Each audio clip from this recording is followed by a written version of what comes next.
ज़्यादा गर्मी और हब्स के दिनों में हमारे जिस्म पर छोटे छोटे बारीक सुर्ख दाने नमूदार होना शुरू होते हैं, जिसे हम आम जुबान में पित्त दाने या गर्मी दाने कहते हैं। ये हमारी गर्दन, चेस्ट, बैक, बगलों और बच्चों में डायपर एरिया पर ज़्यादा बनते हैं। जो लोग धूप में ज़्यादातर वक्त गुजारते हैं उनमें ज़्यादा होते हैं, या फिर जिन्हें पसीना ज़्यादा आता है।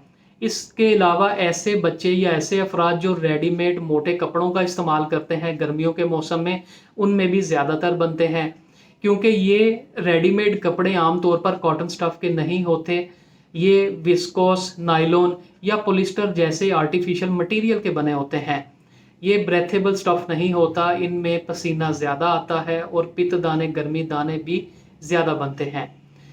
इन पित्तदानों से बचने का तरीका यही है कि हम कुछ एहतियाती तदाबीर अपनाएं, जैसा कि ठंडी और हवादार जगह पर हमें ज़्यादातर वक्त गुजारना चाहिए। वक्फे वक्फे से पानी का इस्तेमाल करते रहना चाहिए, ताकि हमारा जितना पानी जिस्म से पसीने के साथ खारिज हो रहा है साथ साथ वो पूरा होता रहे। पानी के अलावा हम दही की नमकीन लस्सी या लीमू शिकंजवी भी पी सकते हैं। इसके अलावा दिन में 2 से 3 बार आप शावर ले सकते हैं, ताकि जिस्म तरोताज़ा हो जाए, जिस्म से जो पसीना आया हुआ है वो सारा ख़त्म हो जाए, साफ़ सुथरा हो जाए। शावर दिन में 2 से 3 बार जब लेना है तो हर दफ़ा साबुन लगाना ज़रूरी नहीं, दिन में एक आध दफ़ा आप साबुन से अच्छी तरह नहा लें। उसके अलावा आप साबुन के बगैर भी नहा सकते हैं। साबुन आप कोई भी आम ब्यूटी सोप इस्तेमाल कर सकते हैं, लेकिन ऐसे बच्चे या ऐसे अफराद जिन्हें स्किन का कोई दायमी मसला चल रहा है, जैसे सोराइसिस चल रही है, जैसा कि एक्जिमा चल रहा है, स्किन जिसमें बहुत ज़्यादा ड्राई रहती है बच्चों और बड़ों की, उसमें हम ऐसा साबुन इस्तेमाल कर सकते हैं जिसमें मॉइस्चराइजिंग कंटेंट ज़्यादा हो, जैसा कि हम डव वाइट सोप यूज़ कर सकते हैं।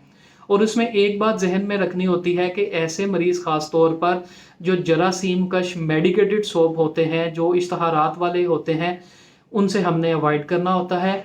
चूँकि इनमें अल्कोहल कंटेंट ज़्यादा होता है, तो ये हमारी स्किन को ज़्यादा ड्राई और ज़्यादा इरिटेट कर सकते हैं, ज़्यादा डैमेज कर सकते हैं। इसके अलावा कॉटन के ब्रेथेबल खुले हवादार कपड़ों का इस्तेमाल करना चाहिए। रेडीमेड कपड़ों का इस्तेमाल इस मौसम के बाद आप कर लें। कम से कम बरसात के ये 2-3 महीने खुले हवादार कॉटन के कपड़ों का इस्तेमाल करें।